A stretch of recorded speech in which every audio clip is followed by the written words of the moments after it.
Yesterday on my author blog at CourtneyMaroc.com, I published a deeply personal post called A Real Nightmare on Elm Street and Why Women Don't Speak Up. I don't know if Brett Kavanaugh is guilty of what he's accused of or not. The only people who do are him and Dr. Ford. But it does concern me that other women have come forward, and in one of their cases, it's been suggested that her accusation can't really be trusted because she was drunk. Kavanaugh has also admitted to being a partier back in high school and college, yet that's not used against him. It's not only an example of the double standards in our society, but another example of how people try to shame women to stay silent. Which is why I'm breaking my silence about a secret that I've kept for 43 years, which was that I was repeatedly molested when I was 5 years old. It wasn't Brett Kavanaugh. I actually don't remember my molester's name.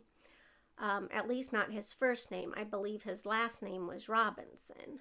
He was the babysitter's son. But it wasn't just me he molested. There were 2 other little girls in this daycare, and they actually experienced more than I did.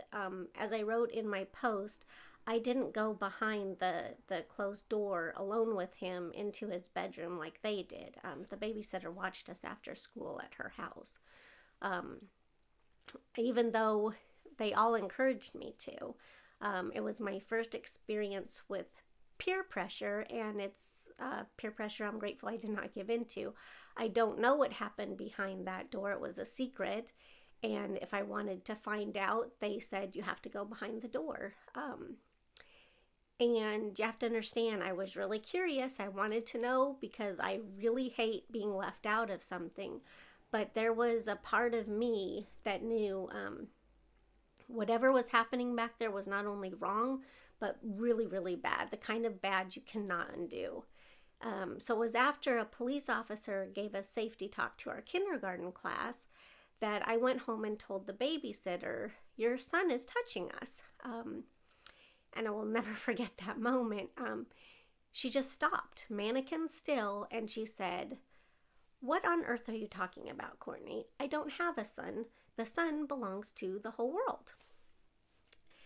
And my little mind was really confused, and I looked over at the other 2 little girls because we were all sitting at the little counter in the kitchen we sat at where we'd eat lunch and snacks, and they were not looking at me. They were looking down. Everybody was uncomfortable. But I was like, what in the hell is she talking about? Her son belongs to the whole world. And then I was like, oh. And I said, no, not the sun in the sky, your son's son. I just told you I don't have a son. What is going on right now? I never watched an episode of Twilight Zone, but if I had, I would have been thinking I'm in the Twilight Zone. And I said no, and I don't remember what his name was, but I know I shouted his name at that moment and said, your son, whatever his name was. And all she did next was nothing. Absolutely nothing. She wouldn't respond to me at all. She just turned and went about her business and completely ignored me, and that was that. Until I told my mom. The babysitter's reaction confirmed what my gut already knew. This was a big deal. My mom did not respond well to big deals. She was going to be mad. As you might expect, but not for the reasons you'd expect. My mom really was not very nurturing. But even though the babysitter hadn't helped, the police officer had said to tell an adult. Adults will help you, he'd said. That's what our jobs are. I trusted him. I was like, okay, he said that, and I believed it, so I resolved to tell, my mom and try again. And someone had to listen. And I don't know how long after I told the babysitter that I told my mom, but I definitely remember where we were. We were in a department store's dressing room. A weird place, but that's where I decided to do it. And I said, Mom, Mrs. Robinson's son is touching us and not the sun in the sky. I wanted to be perfectly clear this time, since it seemed from my other attempt that people did not understand me when I pronounced son versus son, or son. I didn't see, how would you know? But then I said, he's doing stuff to us he shouldn't. And that's what the police officer said, that we should tell an adult. But Mrs. Robinson wouldn't listen. As expected, my mom was furious. Now you might be saying, of course she was furious. Her 5-year-old daughter just told her she was being sexually molested. That's not why she was mad.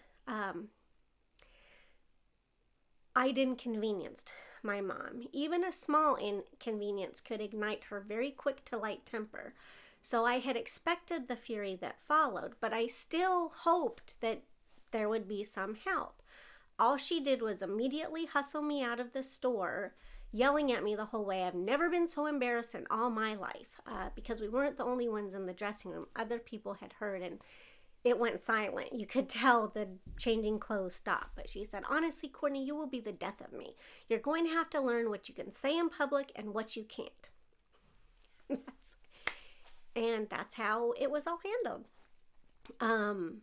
I never saw any confrontation. I never saw my mom or my dad, who I honestly don't know if he ever even knew about the babysitter's son. I actually can't imagine my mom saying it to him, but I never saw anybody take up for me. I was not immediately pulled from the daycare. My mom waited for school to end so she wouldn't be inconvenienced trying to find me somewhere else. She got me into a YMCA summer camp and then a new place for the new school year. And I forgot all about that until years later, almost 2 decades in fact, when I was sexually harassed at a job, and I once again spoke up, and I once again was ignored.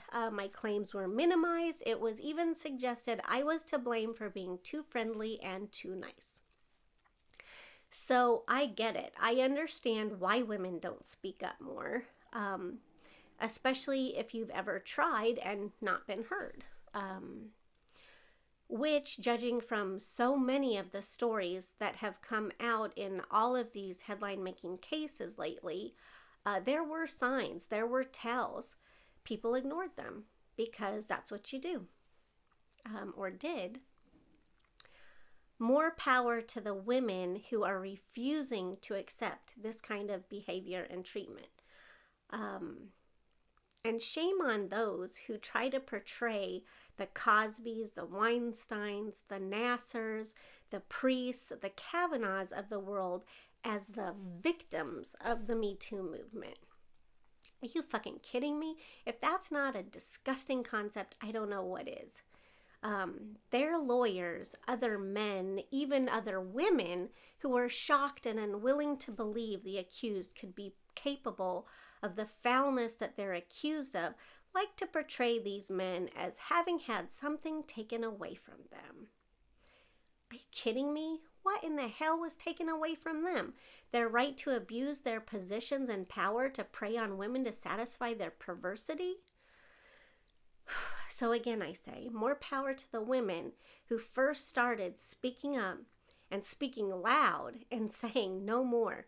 Wrong is wrong, and you will listen to me. That's why I'm sharing my story now. A lot of people might say, why didn't you come forward sooner? Why?